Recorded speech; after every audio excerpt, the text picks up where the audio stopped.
Hello and welcome to the Random Wrestling Review. It is our local to global series today. Last time you were with us, we did Pushing the Senses, which saw Chris Harris defend his Northwest title for the fifth time against Phantasma. We also had various other bits and pieces. One Man Gang defeated Dave Batista with the help of Billy Kidman. Kidman was instrumental in a number of things over the course of the night, including accidentally costing Chemo his match against CM Punk. After which Kidman attacked CM Punk, then Chemo confronted Kidman about the issue, but Buddy Wayne attacked Kidman before Chemo and Kidman could come to blows, and Chemo just walked out on Kidman. So that's kind of what's going on with them. We also had Red Alert defeat Mark Henry and Sean Stasiak, which leads to this situation in the rankings table, because Chris Harris, of course, is still champion, and also Ace Steel and Barry Buchanan are still deferring their Northwest title shots due to the deal between Ace Steel and Bruce Hart. But what did happen is you'll notice there are no longer asterisks next to Charlie Haas, because he got his first victory in over 6 months to now clear that out of the way, meaning that Charlie Haas is currently the number one contender. However, going into our next show, which is the what's it called? Party in the Sun, I think we're calling this next show. We set it up at the end of last episode, Party in the Sun. Bruce Hart has booked a tag team title match, which will see Ace Steel and Barry Buchanan against Red Alert, who, having beaten Mark Henry and Sean Stasiak, effectively earned themselves a chance at the tag team titles. We did get some news, because when I left you, obviously the game was still ticking over. Brock Lesnar's obviously returned from his injury, and also a pay rise request from Chemo, and we're going to give it to him. Wow, he thinks he's worth $1,200 an appearance. We're going to give him 75% of the pay rise request, which won't keep him too happy. In fact, it's not even changed. It's not even appearing on his morale, which it might have done had we given him the money he was actually looking for, the full amount of money. But you can see now that takes him up to easily the most expensive wrestler on the roster. And actually, I'm looking at it thinking, does he deserve that? Is he worth that to us, given what some of our other wrestlers have done for us, and how they're performing and their position in the company? Like, he is obviously quite a big deal. Like, he's been with us for a long time. I think he's had 57 matches in the Random Wrestling Review over the course of his time with us. But is he really worth all that? I do have to consider that all being considered. So, yeah, at the moment, we have got quite a lot of plans for Chemo. I think at least for the next couple of months, next 6 months, maybe 8 months. I say plans, again, they are very much in my head at the moment. They're not really written down, and they could change. But I've got some ideas for what Chemo will be doing.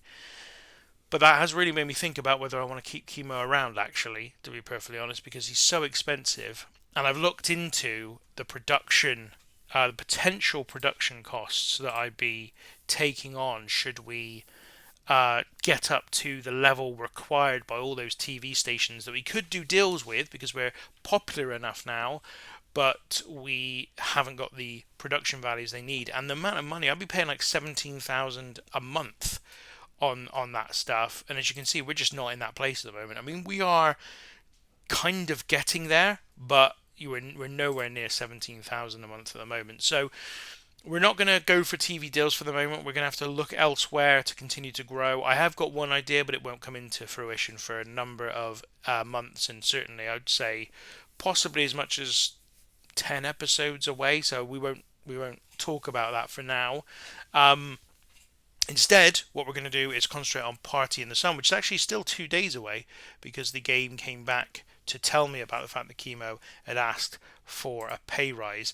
So I'm hoping Chemo sticks with us.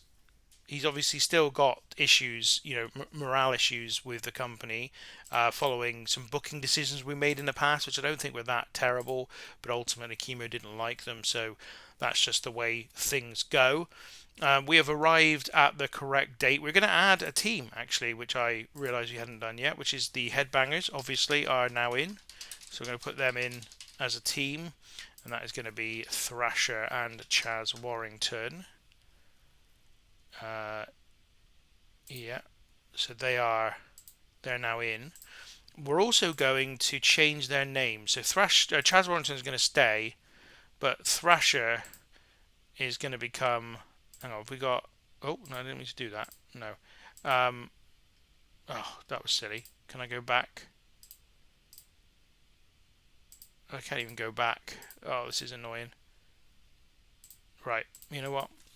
Let's just change him manually to Glen Ruth. I just want them to have normal names. I'm a fan of normal names, if I'm honest. Um, I like them in certain circumstances. I really like them when it comes to luchadors, just because it's a thing. I mean, look at this. This is what Glen Ruth looks like without the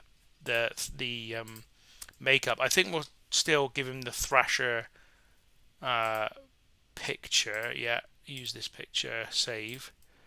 No. Um, but yeah, we just want him. In fact, we'll change. Can we change him as well so that he's got the picture that we want, which is Mosh? Yeah. So save. No. So Chaz Warrington and Glenn Ruth are now properly Mosh and Thrasher, but they're not called Mosh and Thrasher. Maybe a little bit, complicated to some people, but for me, it just makes it better. I prefer that to anything else. So next, what we're going to do is go into this show and book Party in the Sun. This is a free event as well, by the way, so we're hoping for a really big attendance here. I've made it an annual event too. So again, another way for us to try and expand, grow in terms of our fan base and everything. Now we're going to start with an angle, which we're doing increasingly at the moment, so I might have to look at that because I don't want to get into a pattern of just doing the same thing over and over again. But he's going to speak to a Steel, who's not going to be on screen, but Kimo is basically going to tell a Steel that the agreement with Bruce Hart is too much and Hart is taking advantage of them. So we're going to leave it at that for the moment. I'll make it 5 minutes, but basically Kimo's going to come out and tell A Still that the agreement that he's now got with Bruce Hart following the renegotiation is too much. He says that Bruce Hart's taking advantage of their friendship. He says that obviously he's got Billy Kidman interfering on behalf of One Man Gang.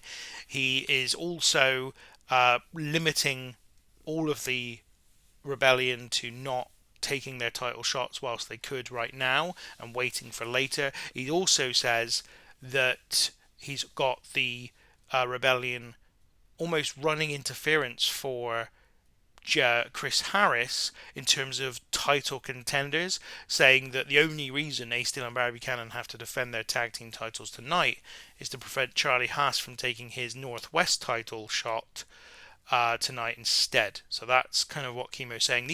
This is my way of trying to put in front of the audience the explanation for this tag team title match more than anything else.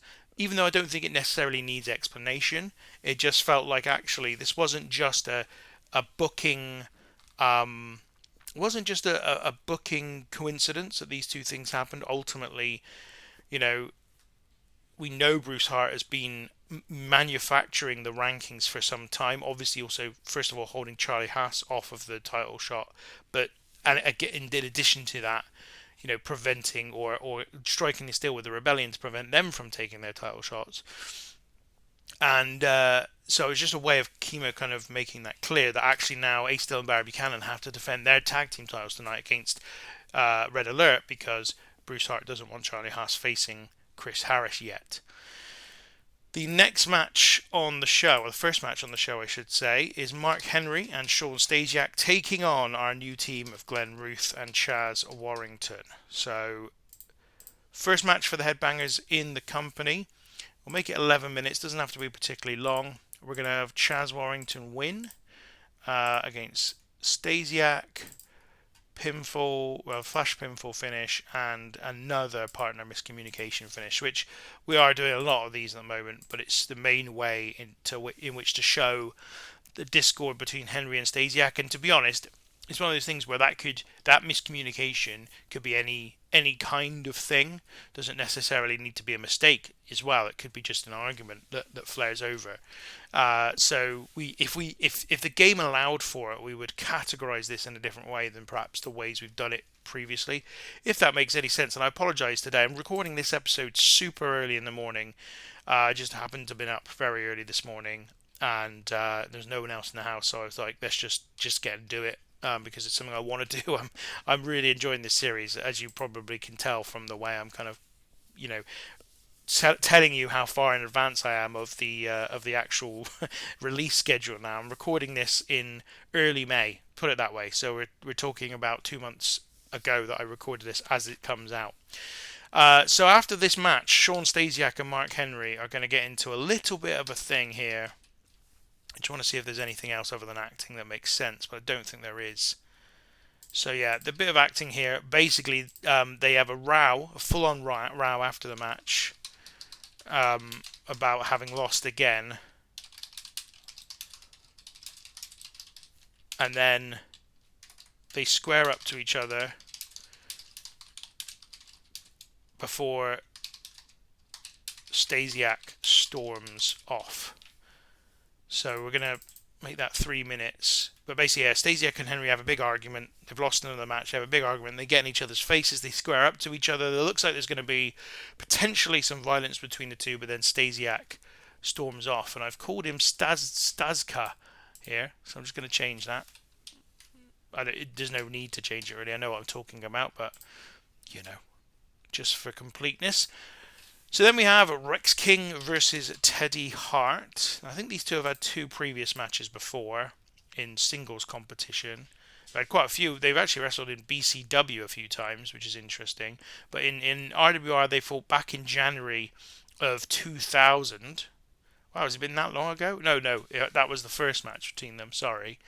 And then they also wrestled here in June of that year. So it's been a year since they've actually had a singles match against each other. But on those previous occasions, I think we find Rex King won the last one. Teddy Hart won the one before that, but Teddy Hart won that in a kind of underdog type way. So I wanted to have them have one more match that Teddy Hart could win, you know, to show that he's now perhaps at a higher level than his opponent here. We still have it an open match. I'm going to give it an all-out match vibe as well, see what happens between these two. And in fact, Rex King is not going to be able to do that. So let's just take that note out, and Rex King should be fine. So then the next match will be Brock Lesnar against TJ Wilson. So we are feeding opponents to Brock Lesnar here, and again, Brock's going to win domination. I mean, we're giving them the full-on, proper big push, ultimately. That's what we're doing with Lesnar. He's going to beat TJ Wilson in this one. We've already seen some really encouraging performances from Lesnar, and hopefully that will continue with this one. We'll see, though. And then we've got a 4 versus 4 contest. It's going to be Chris Harris, One Man Gang, Billy Kidman, and Chemo, a reluctant Chemo, of course, against Dave Bautista, Buddy Wayne, Phantasma, and CM Punk. One thing I didn't mention about the promo that Chemo does is that he says he's still part of the rebellion and is still going to play his part for the group, except he just wants to air his, you know, is concerned at the way things are going with the Hart group, Hart Incorporated. Who's going to win this one? Now, I've got to be honest, I'm not absolutely certain who I want to win this. I think we're going to have the baby faces go over. Yeah, this gives CM Punk the win, and he will beat... I think we're going to go with Billy Kidman. Yeah, because I don't want to do Chemo again. He's going to be angry. Yeah, it's got to be Kidman. So a win for, let's go to this storytelling as well. A win for the baby faces here. Then after the match, Buddy Wayne is going to challenge Billy Kidman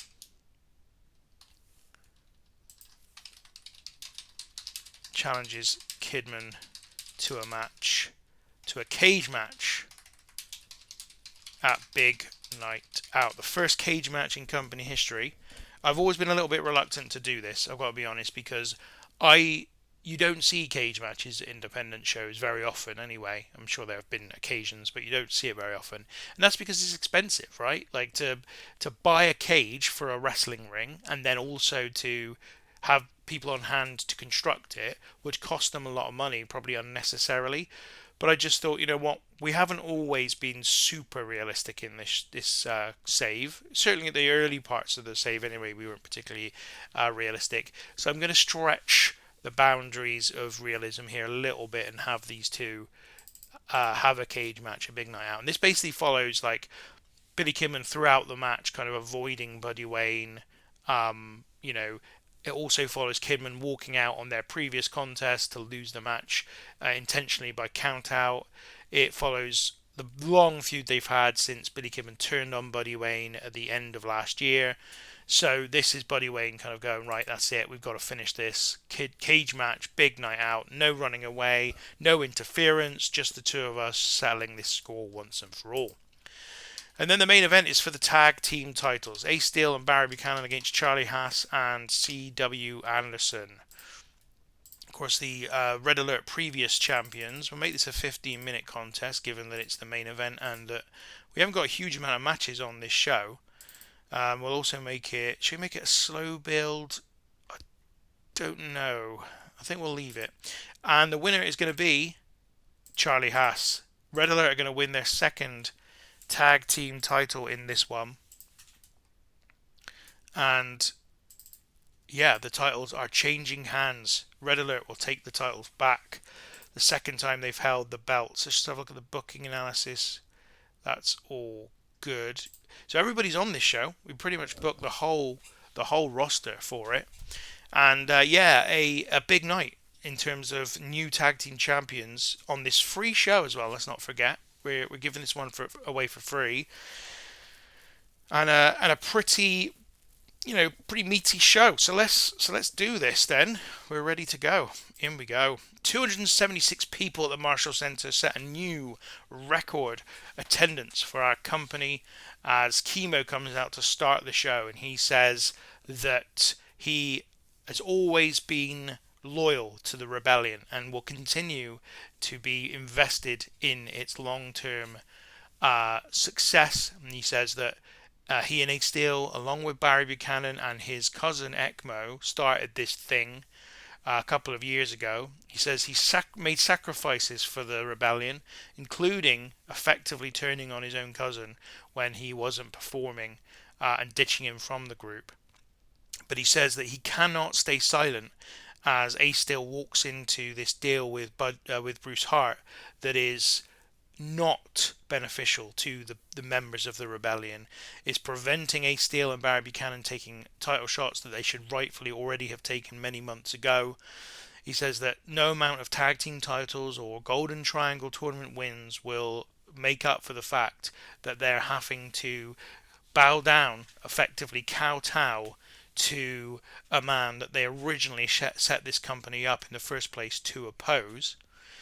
He says that he will be in the 8-man tag match later on because he wants to support Billy Kidman as one of the other members of the rebellion who is in that match. He doesn't want to let him down, but he says he can't stay silent anymore. And he says that even tonight's main event has been booked on the basis that Bruce Hart is trying to protect Chris Harris from defending the title against Charlie Haas rather than being beneficial to Ace Steel and Barry Buchanan. For a segment rating here of 37, Chemo struggled when going off script. Should have scripted him for this. Long promo, lots of things to say. And a bit of a nuanced thing, because Chemo's still kind of a heel, although actually the game thinks he's a babyface, but he is a heel, and he is a member of the rebellion, but he is just showing his lack of support for the deal between Ace Steel and Bruce Hart. So then we move on to the first match of the night. It's the Mark Henry and Sean Stasiak versus the Headbangers. And I just realised I didn't check Chaz Warrington and Glenn Roof's disposition, which I absolutely should have done. I even kind of mucked around with their photos and everything, but still didn't change whether they were heel or babyface. Let's hope that they were aligned in the right way. You'll have seen it on screen and probably were shouting at me to change it as I did it and didn't even look at it. Anyway, the Headbangers get their first victory in the company in 11:27 when Chaz Warrington pins Sean Stasiak with a surprise roll-up after Mark Henry wiped out Sean Stasiak by accident. Segment rating at 38 is not bad. Glenn Ruth a 31, Chaz Warrington a 27, Mark Henry a 33. Sean Stasiak obviously the star of the match.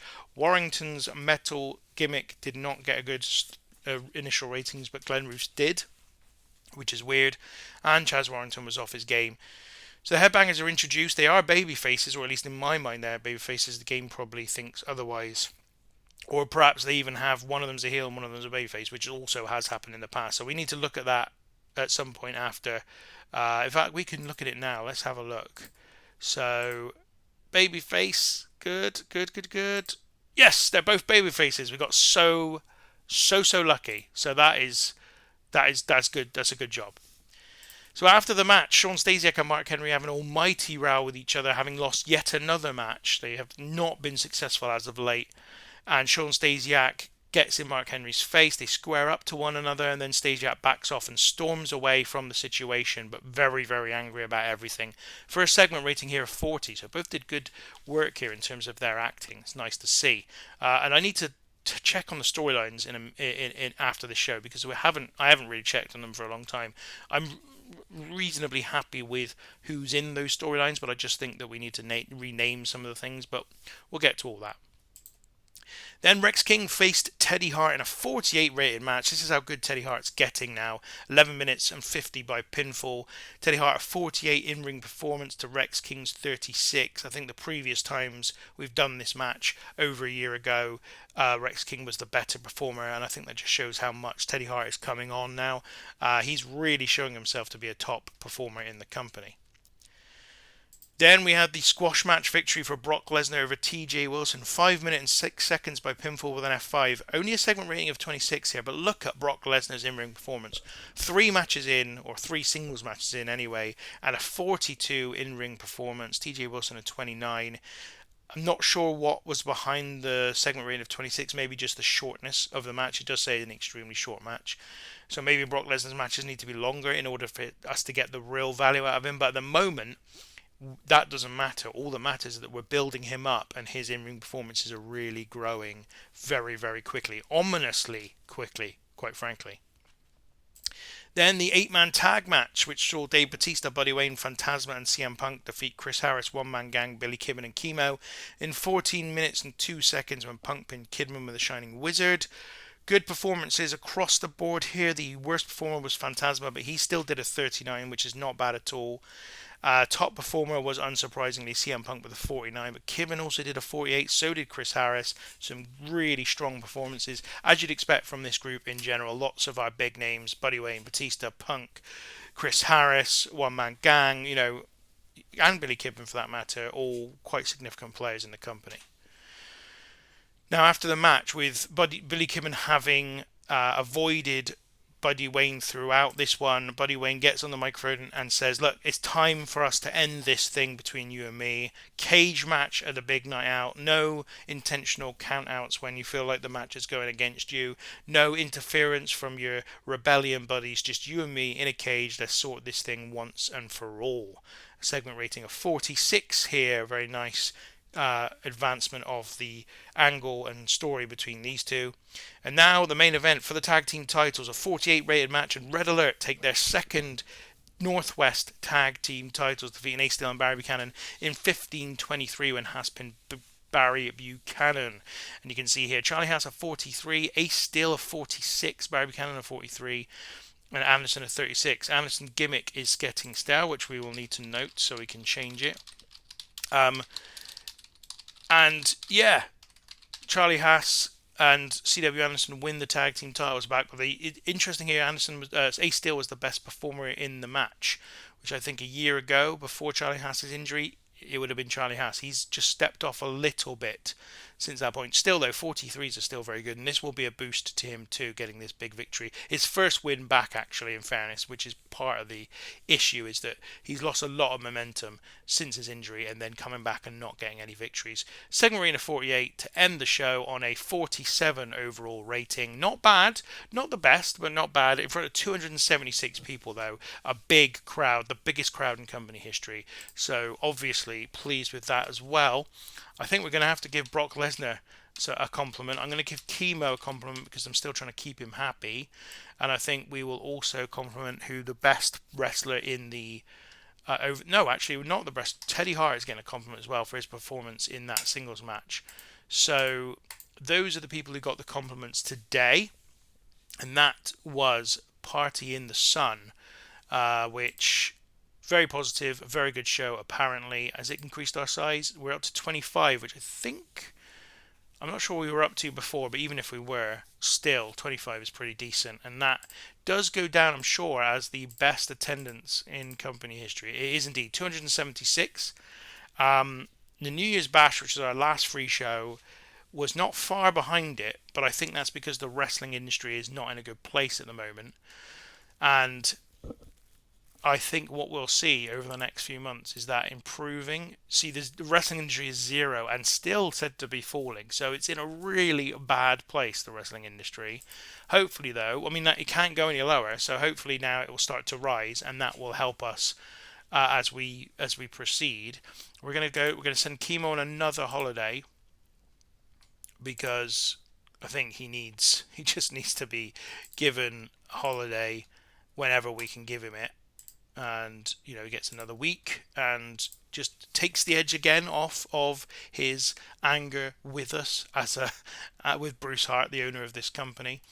Let's move on to the end of the month because I think it's pretty important to see where we are financially. And just a moment though, whilst this is happening for me, as always, just to give you a little nudge in the direction of the like button and the subscribe button if you're not already done so. All of that helps, and of course also a prompt to just give me any feedback, anything you want to say about the series, even if it's critical. I love to hear about people watching the series. See, if you got any predictions for the future, any predictions for who might be the person to defeat Chris Harris, who might be the people to win the Super Summer Tag Team Extravaganza, which is coming up. All of those kinds of things. Let me know. Give me a comment below and tell me what your kind of thoughts are about what you're seeing over the course of this series. It would be, it's always great to hear those things. Now, our next show is going to be Big Night Out, which is a major show on the calendar. I mean, I say a major show. We've only had one so far, but we did put it in as an annual event. We've also got the half-year awards to bring you. I'm just going to go to finance first, though, because this was the thing I was most interested in. So 3,300 in terms of profit is exceptionally good, especially as we put on a free show during that month. So that says to me we're in rude health when it comes to money. Maybe there's still an argument for us to upgrade some of our production capability, although I haven't noticed anything in the guidance, and I did look specifically in the guidance to see if production values increase the quality of your shows, and as that's not the case, I'm a little bit reluctant to do it, quite frankly, because what would be the point of doing that? Let's have a look at the King of the Ring first before we go into the Wrestler of the Half-Year Awards. Owen Hart defeats Shawn Michaels to win the World Heavyweight title. So Owen Hart is back with the belt, a 99 rated match.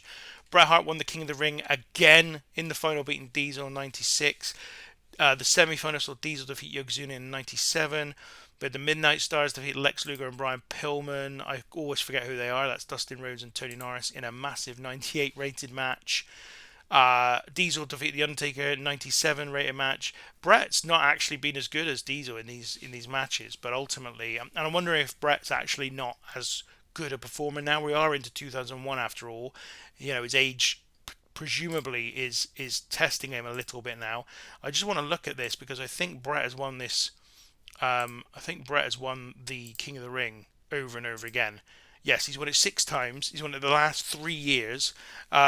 Uncle Zebekiah won it in '98, just in case you were wondering. I don't know what that's about. But Owen Hart has just become a 3-time WWF champion, having defeated Shawn Michaels for the belt at that show. So I think what we do, I'll leave it there, to be honest. We'll come back. We've got then the Wrestler of the Half, or the Half Year Awards, I should say. I might even look at this ROH show and see how they're doing next time around. And then we'll be bringing you the Big Night Out, which is our next major show. We know Buddy Wade and Billy Kidman will face each other in a cage match. Also, I can confirm Chris Harris will defend the Northwest title against Charlie Haas, who is now the #1 contender for that title. We'll also have a bunch of other matches as well. But until then, thank you very much for watching today.